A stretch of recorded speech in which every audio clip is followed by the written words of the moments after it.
Ladies and gentlemen, let me thank you for assembling at such late notice and to indicate to you that when last we met and I stood at this spot, I have regrettably informed us of a hiatus and a breakdown in the talks. As is our custom in this country, and I keep saying that I feel proud to lead a country where parties reflect a level of maturity and that there is foremost a consideration for the national interests.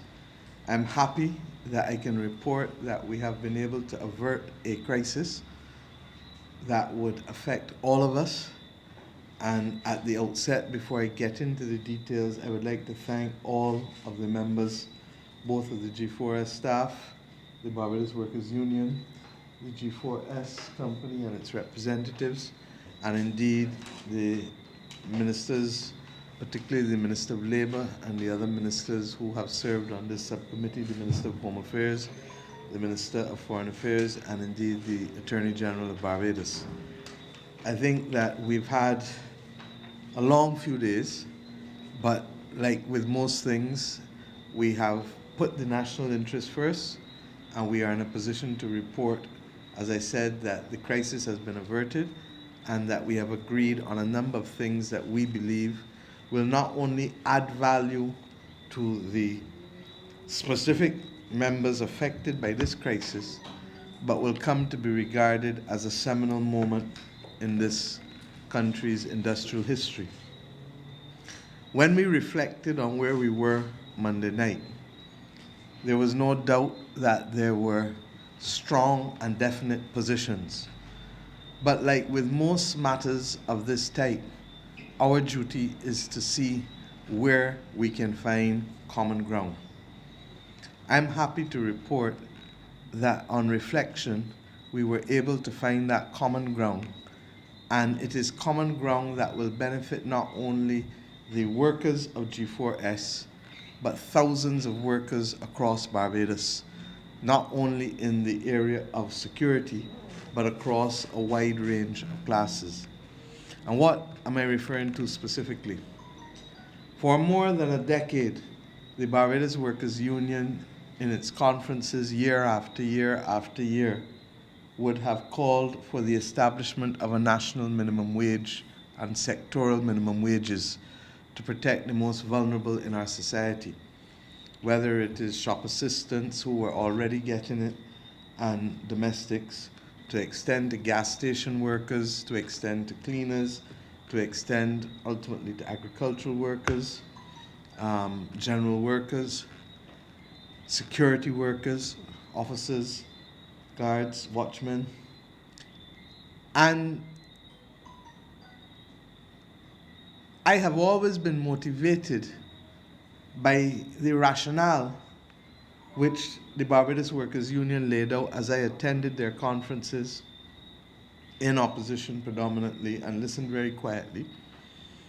And I can admit that that is one of the major motivating factors, Sir Roy, that we would have included it in our manifesto, not just simply as an idle promise, but as I've said on many occasions before, one of the reasons why we were able to move with dispatch on the restructuring of our debt and on the stabilization of our economy within 1 week of being sworn in fact, less than 1 week of being sworn in as a government, is because we did a lot of heavy lifting while in opposition.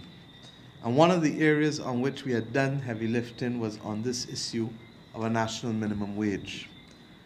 I discovered in the last 24 hours that G4S had also written former Prime Minister, the late David Thompson, to indicate its desire for a national minimum wage for security workers in Barbados because of their own concern with respect to the disparity in fees. We made it clear then, and I don't think it is any secret, and I thank G4S at the very least for their honesty in admitting, without giving us more stress, that the security stewards and the security officers were doing the same job but were receiving different. We took a position that we would not, under any circumstances, agree that that could continue to be the basis for any good employer in this country to operate, and certainly none with whom the government has contractual relations. I'm happy to report that after intensive back and forth and conciliation between the parties, that the parties have agreed that G4S will pay all of the security workers, whether stewards or officers, $8.79 from January 1st, as opposed to the old rate of $7.42. But that we all agree that the only sustainable solution for this is not simply their application of the commitment to pay from January 1st that amount. We've agreed as well, and both Sir Roy and Mr. Aline can speak further, that there will be a commitment to a minimum number of hours as guided by the customs and practice and the collective bargaining agreement, but in any event, not less than 40 hours per week. And that collectively, we support the government's efforts to work towards the national minimum wage. Now, some of you may say, but what are we talking about? Where does this come from? It hasn't dropped out of the air.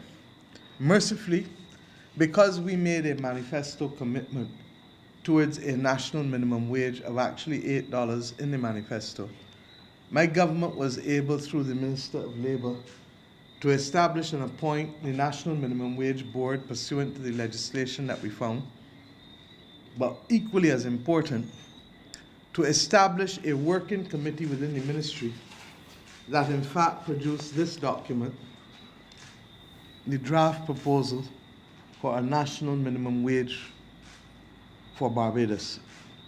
And therefore, the 6 months that it took to do the heavy lifting on this document is behind us and not ahead of us. And as a result, what remains to be done is for this to go to the National Minimum Wage Board for its comments, acceptance, amendment, rejection, and then for them to report pursuant to the law to the minister. Upon the advice of the Attorney General, we accept that that process also allows the minister to recommend certain ways for implementing what he receives. And because we are breaking new ground, because in Barbados, it was only shop assistants and domestics whose wages have been regulated, and that has been regulated. The last order would have them earning $6.25, and that is some years now.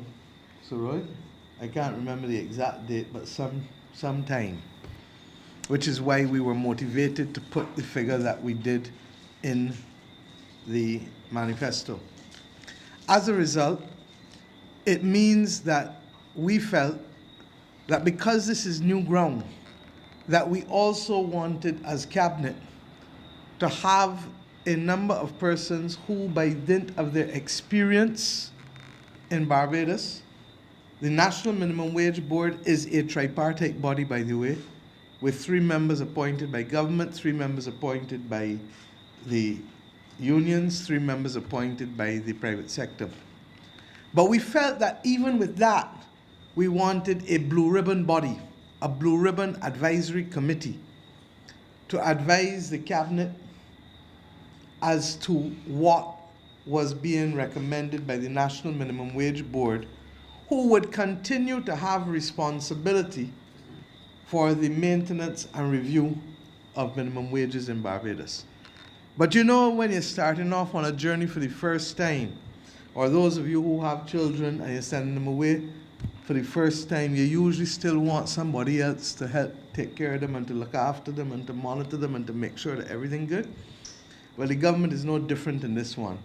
We believe that this Blue Ribbon Advisory Committee will take the recommendations of the Minimum Wage Board and take the recommendations from this working document, and that we will ask them to consult with the various institutions across the social partnership, but open up also to individuals, individual workers, individual owners, to the public of Barbados generally.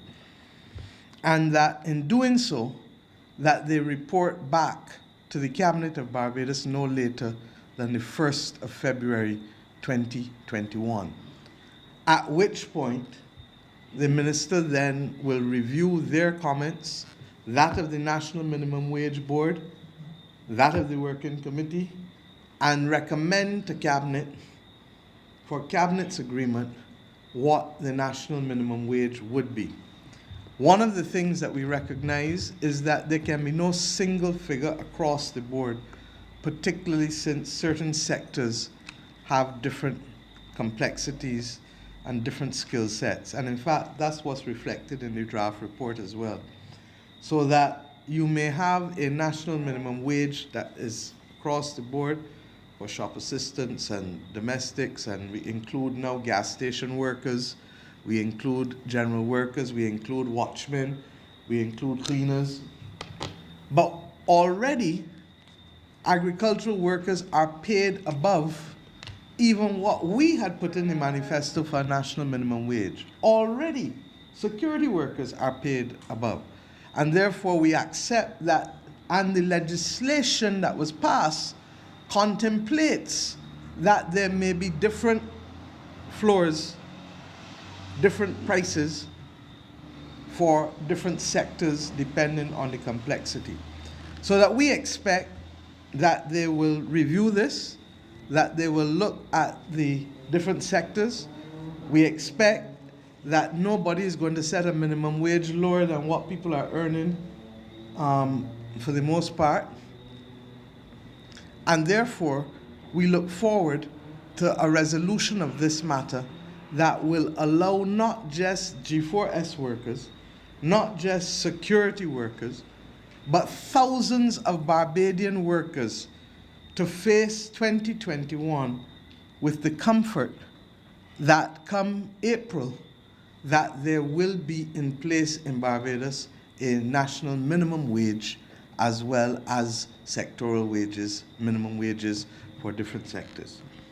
This is important because, as I said, the work has already been done. In the normal course of things, the government might not have gotten there until the middle of next year, because I think you all know what 2020 has involved. But it made no sense taking that approach that would normally have taken us there by the middle of next year. And mercifully, all of the parties, and this afternoon I would have also briefed the head of the Private Sector Association before I spoke to you, because it is not our practice to speak to each other through the media, but to indicate that we will bring forward with dispatch that which we might have reached by June, July next year.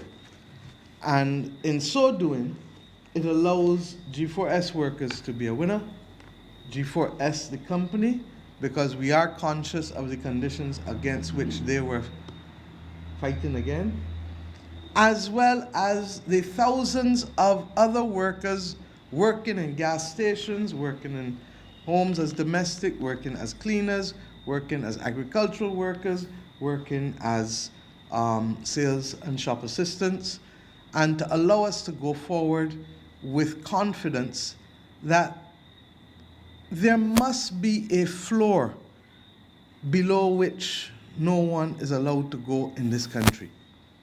That there must be a minimum amount by which we value dignified labor in Barbados.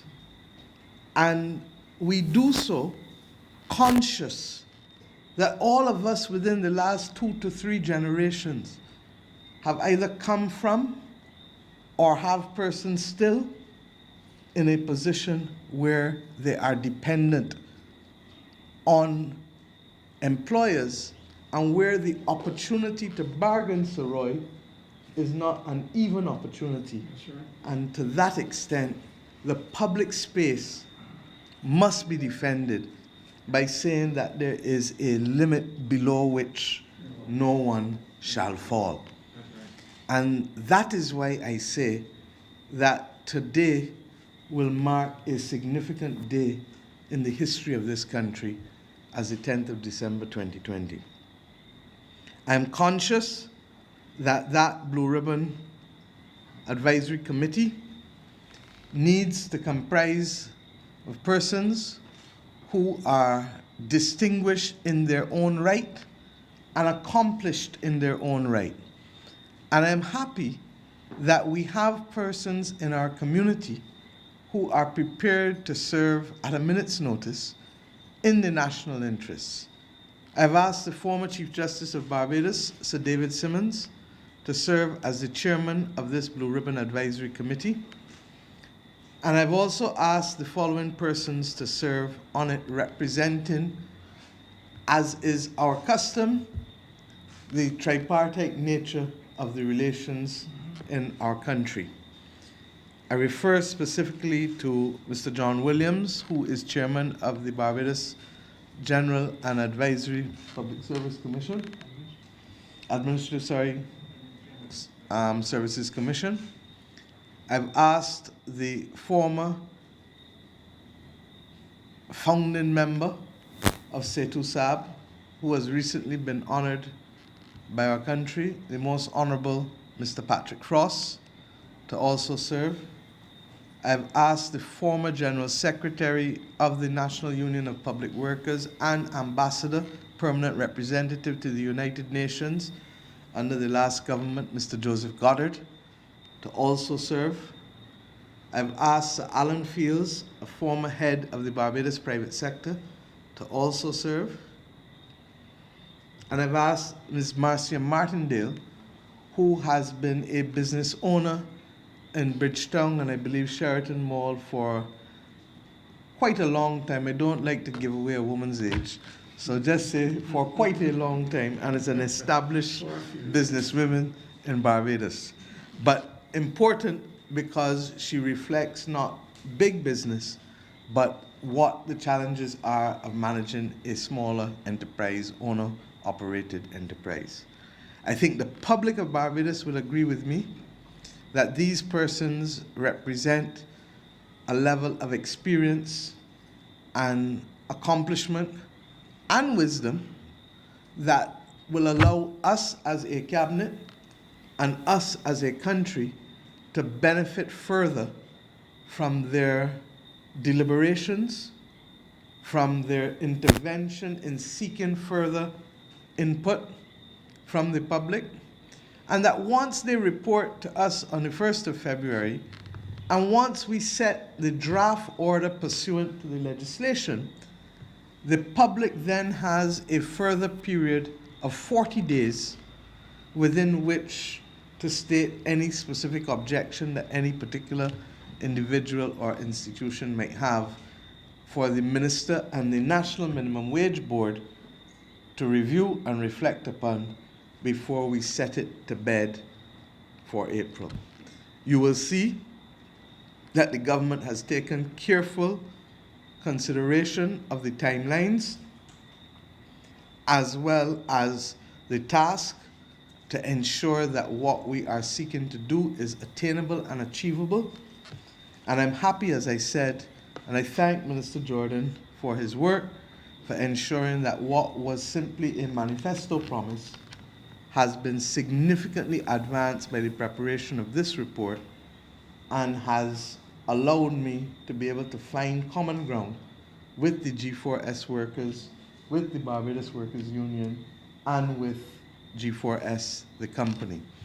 At this stage, thank you. At this stage, I would like to invite Sir Roy to address the nation on this matter, and to thank him as he comes. The last week in particular has been rough, but many of you may not know that this matter has been going on for 12 years. So, Roy, thank you.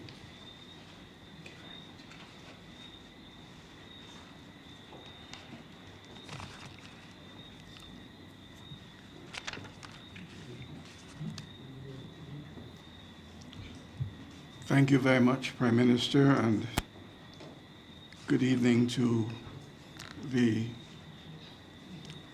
press.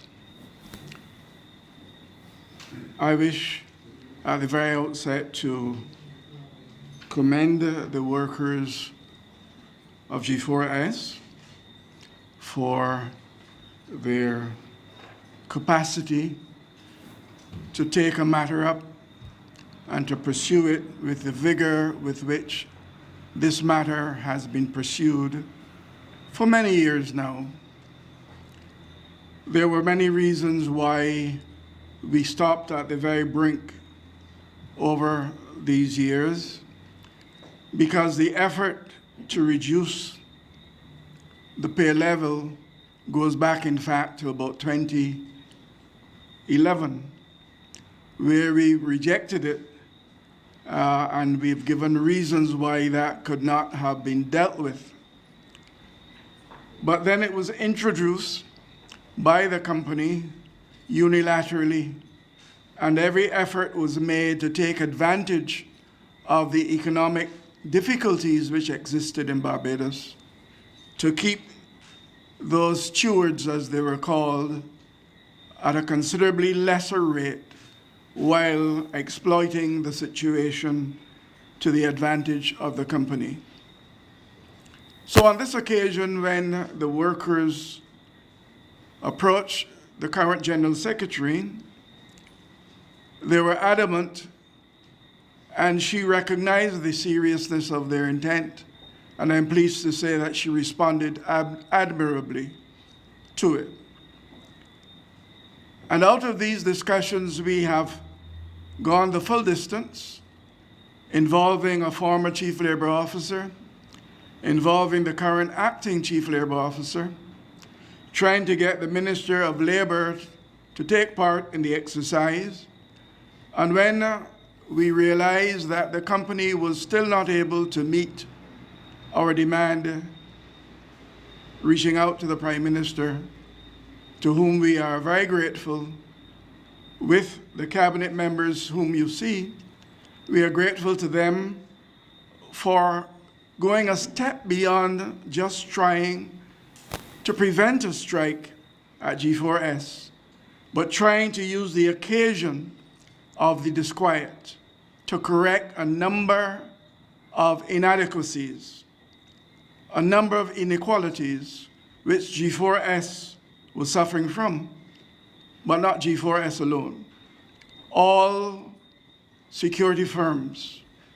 And we have been asking that we should be in a position to have a level playing field where this is concerned.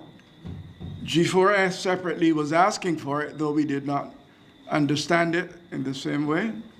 And I'm pleased and honored that some of these same G4S colleagues who were leaders of their colleagues then are still leaders now, and I would like them to give themselves a hearty applause for their stick-to-itiveness. From 2010 or so, we have been asking that the government of the day, would safeguard the most vulnerable that there was in our society, particularly security guards, janitors, service station attendants, shop assistants, domestic workers. We've been able to receive the usual notice that the matter has reached Cabinet, but unfortunately, we have not been able over all these years to make progress. There are some people who would say that we have got the government undertaking to support the Barbados Workers' Union at this time, and to find the reasons why that should not be possible and should not be proper. And I recall a couple months ago, yes, in September, that the Barbados Workers Union made it abundantly clear that it saw nothing whatsoever amiss in a set of circumstances where the General Secretary of the Barbados Workers Union would stand on a political platform with whoever it chose as the party that it wanted to associate with, if in so doing we were able better to represent the interests of the workers of Barbados, especially those who are most vulnerable. There was nothing wrong over all the years, including when I was General Secretary. There can't be anything wrong with it now.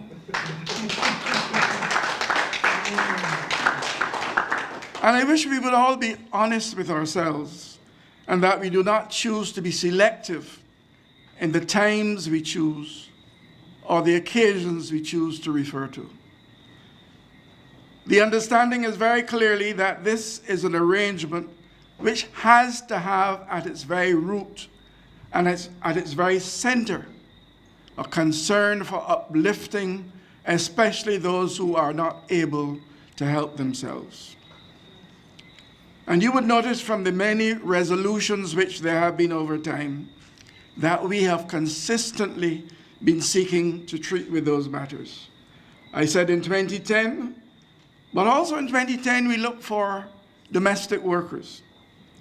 You know, if we were to go back to the law books, the records, we would notice that domestic workers have a rate in the law books, a rate of $150 an hour. Mind you, nobody pays attention to it, I hope. But the reality is that domestic workers did not get the kind of attention they needed to have. And now we are in a position where the ILO itself has put on its books a convention, 189, I'm sorry.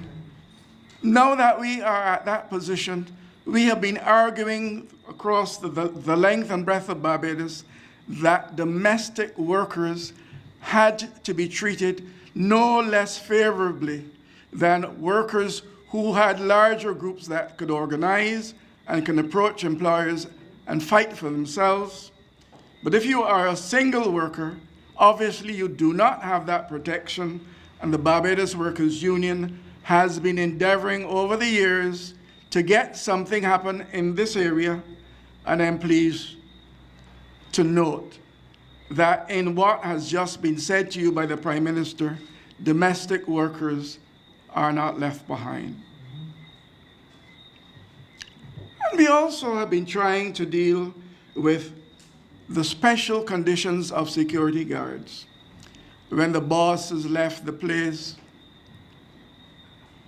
and other people like the place a little better than the boss himself might, the security guard is left with a baton or a little stick, and he is supposed to protect that place. Rain, fall, sunshine, sometimes no shelter. And we do not recognize the tremendous sacrifice, the tremendous commitment that is made in those areas. And I am pleased to see that we have been able to allow discussions with the Prime Minister and her cabinet to cause us to reach the stage where we have given up a demand for back pay. Workers giving up a demand for back pay. Now, that is not normally what the trade union is about.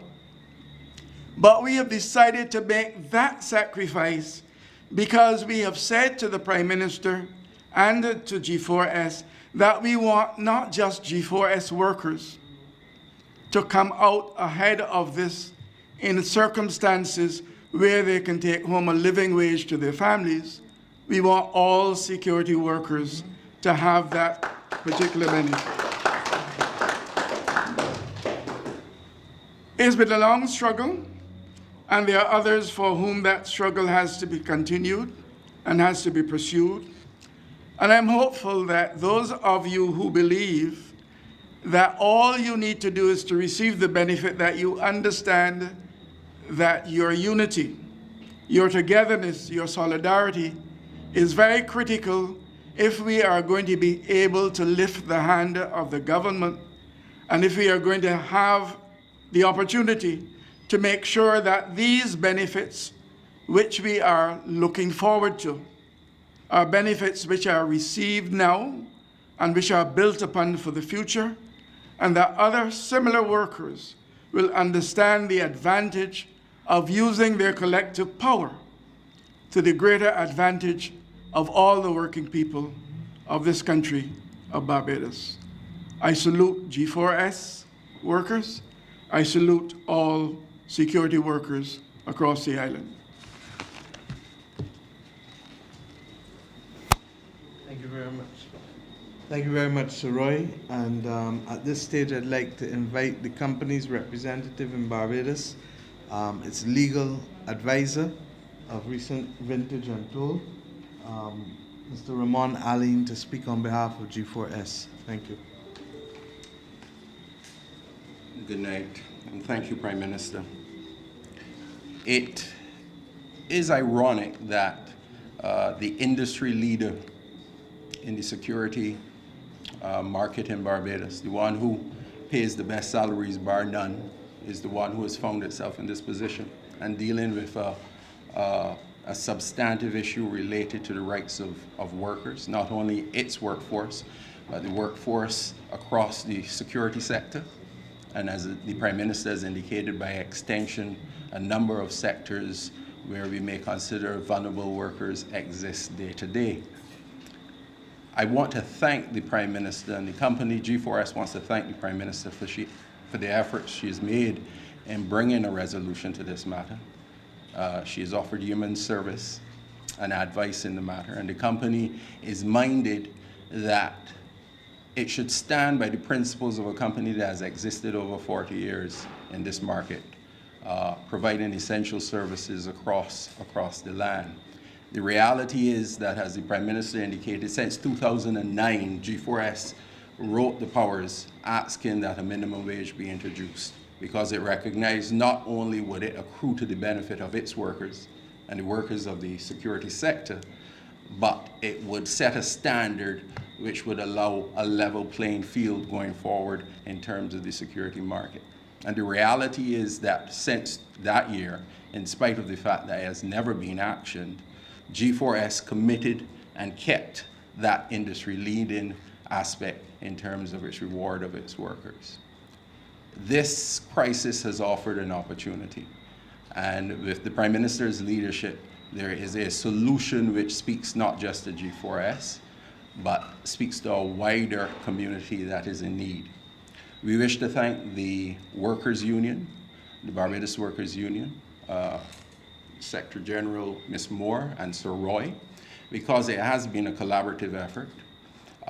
We have spoken to the need to build the trust element that exists, or the lack of that may exist between the parties, and I believe this is a good first step.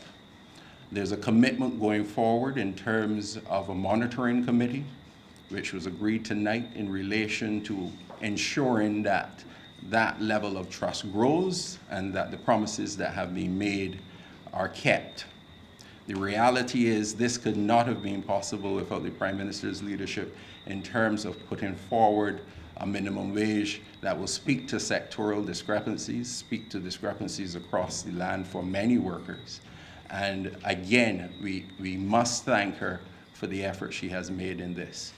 At the end of the day, we recognize that our partners at the union are an essential part of what we do and what we offer to our many clients. And it is only in terms of working collaboratively that we can make this work. G4S is heartened to continue its industry-leading ways, and I wish to thank the Barbados Workers Union and the Prime Minister for her efforts. Thank you very much, Mr. Aline. Let me say a few things before I open up to any questions. One, that we also recognize that there are some pieces of legislation that will need urgent review. I spoke the other night of the 1952 Labor Clauses Public Contracts Act. that specifically incorporates certain conventions of the International Labour Organization into our laws. That was passed in 1952. Barbados has had 2 premiers and 8 prime ministers since then, me being the 8th. We think the time has come to bring it up to date and to specifically incorporate other conventions that may be relevant to our circumstances in Barbados, and I think Sir Roy pointed out to some of them earlier. May I say at this stage as well that while we acknowledge the judgment of the highest court of the land, the Caribbean Court of Justice, that many of those treaties are incorporated by implication into our laws, we feel that we have a specific obligation for absolute clarity for workers, for employers, for persons looking on, academics, everyone, for the court for there to be no doubt as to what our intention is. We hope, therefore, that the Blue Ribbon Committee will not only just look at the matter of the national minimum wage, but it will also look at any other critical matters that they believe to be necessary to allow a national minimum wage to be successfully implemented in this country, and any other conventions that we need to be cognizant of at this stage that ought to be specifically incorporated into our laws. I also want to thank, as I said, all who have listened. Let it be clear that we don't always get to where we want to go in one go, but we have to keep going and to keep focused. And when I say stay focused, that is what I mean. I believe that this country will be better served by the establishment of this minimum wage, by the creation of the floor below which no one shall fall. But I'm also conscious that we are living in very difficult times, and we have taken the position that there can be no arithmetical equation to avoid the right thing. We have to do right where justice merits it and demands it. And this was what happened in this case. I want to thank G4S, as I said, for recognizing that, but I want to thank the Barbados Workers Union and the G4S workers for not losing faith and for fighting for more than 10 years, I'm told 12 years, on this particular matter. We are conscious that persons will wonder certain things. This is not a signal for open season on wage increases. It isn't a wage increase. It is the correction of an anomaly. It is the correction of an unfair situation. It is the correction of an unjust situation. As it relates to other matters pertaining to wages and prices, the government has already signaled its intention, and indeed at the last social partnership, we agreed to the establishment of a committee that will report to us early in the new year, conscious that as a small open economy, much of the prices that we do have, yes, are imported, but those over which we have control, we all agree as a nation to moderate. These workers have moderated by abandoning the claim for back pay for something that we all know was wrong. This country owes you a debt of gratitude for doing that. But they have done that confident and conscious that their courage has now opened the door for thousands of Barbadian workers to be treated fairly and to ensure that they can meet their needs by having access effectively to a livable minimum wage.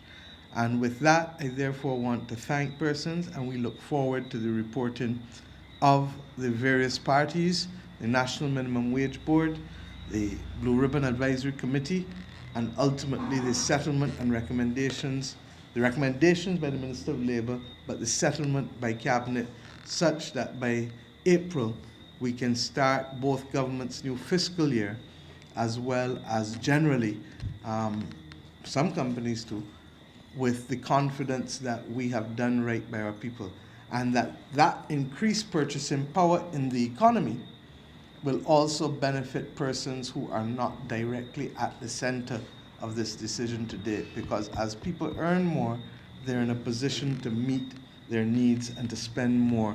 And I keep making the point that 2/3 of our revenue in this country in any event comes from transactional taxes, and that depends on how people are spending and moving in the economy.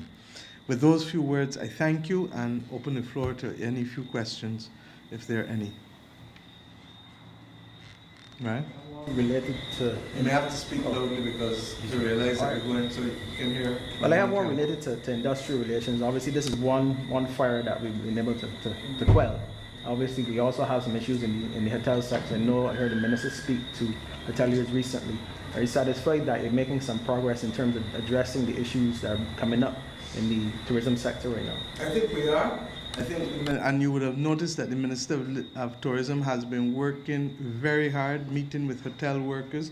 I think that this Minister of Tourism has probably met with more hotel workers than any previous Minister of Tourism, certainly in recent memory. And one of the things we realized is that communication is absolutely critical, and that in many instances there was not sufficient clear communication between employers and workers. The government made it very clear from the outset that rather than placing money in the national insurance scheme to pay out again as unemployment benefit, we would not even be paying the workers sufficiently. But secondly, we would be ignoring the fact that hotels, when closed up, and every Bajan knows this, you lock up a house for 2-3 months and see what happens to the tiles. The tiles blow, because most places got ceramic tiles. You don't turn on a tap or you don't flush a toilet for long. What happens to it? The plumbing goes, the yellow marks come. Next thing you know, you got to change out all of the bathroom fittings in order to be able to rent it out as a room in a hotel. So what we faced was the potential degradation of our capital stock, our hotels. The hotels would start to look dilapidated.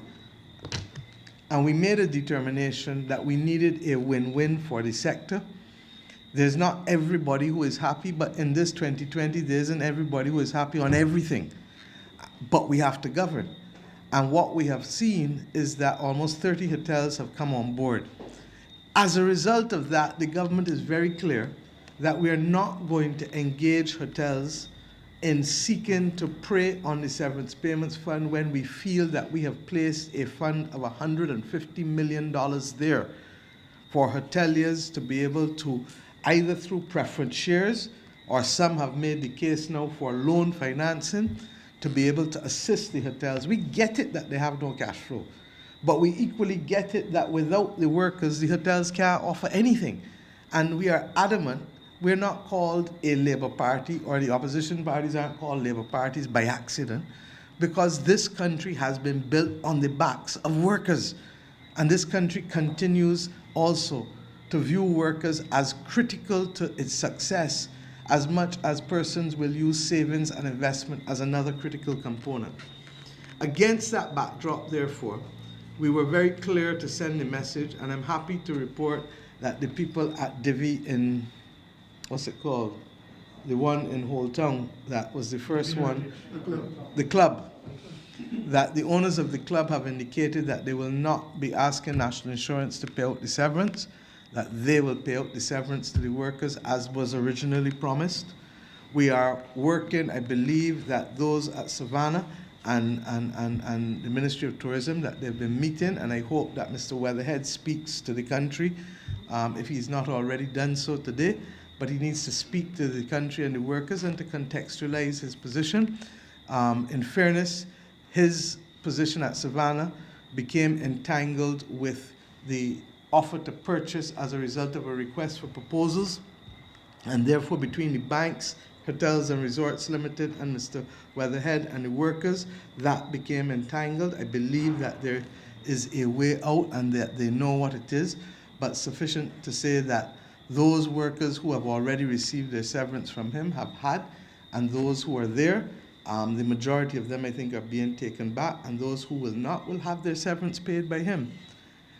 There is one establishment that is still given some issues. They've agreed that they will pay the severance, they want to pay it over a long period of time. The government is not in that. We're not in that. And we're very clear. If you can find money to do certain things, you can find money to do this too. And it is as simple as that. And we are clear, the AG and I spoke today with Cabinet about also the other clauses that may need strengthening in the National Insurance Act to ensure that we don't have this kind of cavalier attitude. The Act already provides for penalties, for example, where directors do not appropriately pay over the contributions deducted. We may have to look at other ways of strengthening that as well to ensure that people do not offer different types of excuses for not doing what is right by the workers of this country. This government has been very clear. Look, Barbados has almost 300,000 people living here. The majority of them are workers. And we would have to be mad or crazy not to live with each other well.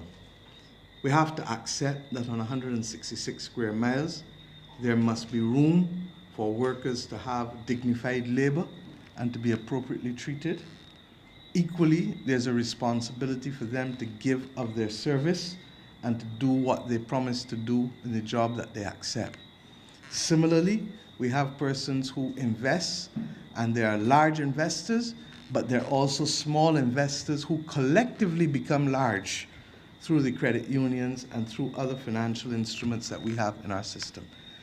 We value all, and that is why the government has continued, and successive governments have continued to value the social partnership in this country, because while the unions represent the workers and the owners of capital represent the money, either their own money or other monies that they are collectively using through pension funds or credit unions or whatever, the government's duty is to protect fairness in the public space, and we will never